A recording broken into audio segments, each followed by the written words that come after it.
তুমি কি ইন্টারভিউ দিতে এসেছো? Yes sir. তোমার ফার্স্ট কোশ্চেন হলো দিল্লি চলো ডাক প্রথম কে দিয়েছেন? সুভাষচন্দ্র বসু। Good good. এবার তোমার দ্বিতীয় কোশ্চেন হলো কয়েকজন দেশপ্রেমিকের নাম বলো। আছে তো অনেকে, তার মধ্যে হলো গান্ধীজি। ঠিক আছে, এবার তোমার থার্ড কোশ্চেন হলো ভারত কবে স্বাধীন হয়েছিল? হওয়ার কথা ছিল 1942 সালে, হইতে 1947 সালে। এবার তোমার লাস্ট কোশ্চেন হলো আকাশে কয়টি তারা আছে? এটা এখনো জানা যায়নি, বিজ্ঞানীরা গবেষণা করছে। ঠিক আছে, তুমি এখন তাহলে যাও। নেক্সট।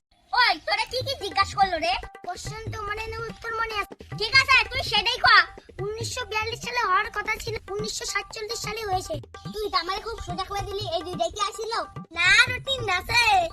ও তাইলে এখনো জানা যায়নি, বিজ্ঞানীদের গবেষণা করতে দে। তো অনেকেই গান্ধীজি, সুভাষচন্দ্র বসু। এই ইন্টারভিউ দিয়েছি। Good afternoon sir. আচ্ছা, তোমার নাম কি? সুভাষচন্দ্র বসু। হ্যাঁ, তাহলে তোর বাবার নাম কি?